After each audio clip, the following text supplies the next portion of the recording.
Hello everyone, जय माता दी सभी को। कैसे हैं आप लोग? माता रानी के कृपा से स्वस्थ होंगे, यही उम्मीद है। माता रानी आप लोगों पर हमेशा कृपा दृष्टि बनाए रखे।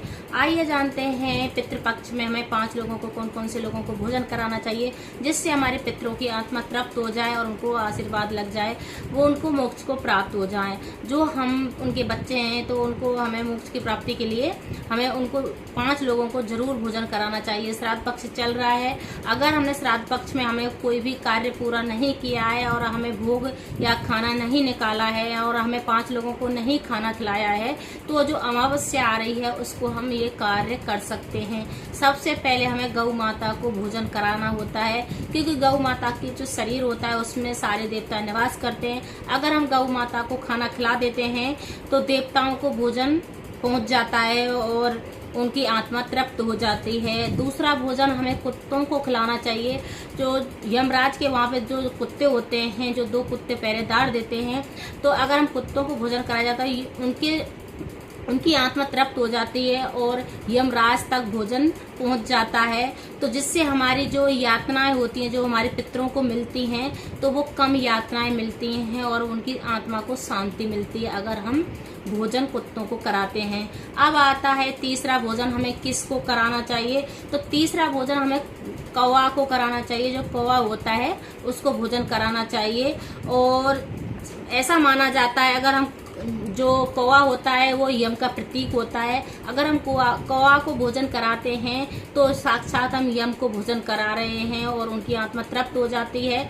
और जैसे कौवा होता है तो यम तक पहुंच जाता है। और श्राद्ध पक्ष में अगर कौवा को हम भोजन कराते हैं तो हमारे जो पितृ होते हैं उनकी आत्मा तृप्त होती है और उनकी आत्मा शांति को प्राप्त होती है। अब आता है जो पितरलोक होता है तो वहां तक कौवा पहुंच जाता है, इसलिए हमें कौवा को अक्सर देखा है आपने, कौवा को श्राद्ध पक्ष में बहुत माना जाता है और बहुत भोजन कराया जाता है। अब आता है हमें चौथा भोजन किसको कराना चाहिए। तो चौथा भोजन हमें चींटियों को कराना चाहिए।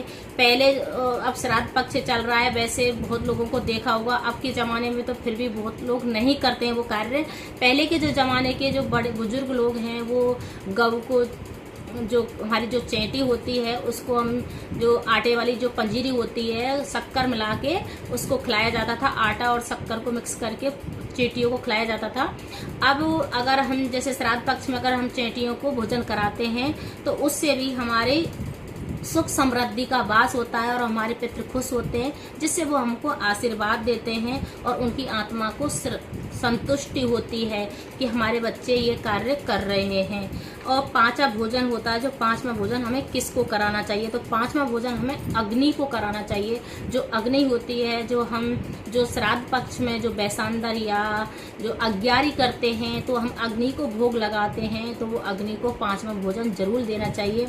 वो किस प्रकार से दिया जाता है, अगर हम अग्नि को भोजन देते हैं तो जैसे पितरों को सुधा के नाम से हम भोग लगाते हैं।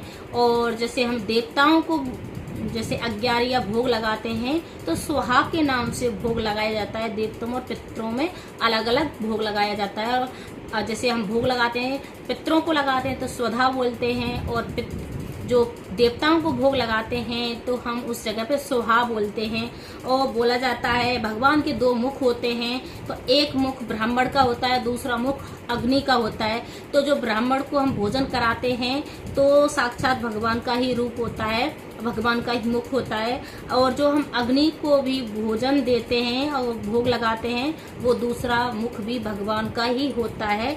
अगर हम अच्छी तरह से सामर्थ्य के अनुसार अगर हम भोग लगाते हैं श्राद्ध पक्ष में, तो वो हमारे जो भगवान होते हैं तो हमसे बहुत खुश होते हैं, सुख समृद्धि का आशीर्वाद देते हैं। इस प्रकार से अगर हमें करना है तो आप कर सकते हैं। अगर जिन लोगों ने श्राद्ध पक्ष में नहीं किया है तो वो अमावस्या को जरूर करना चाहिए, जिससे हमारे पितृ खुश हो जाते हैं और हमको आशीर्वाद देते हैं और हमारी सारी मनोकामनाओं को पूर्ण करते हैं।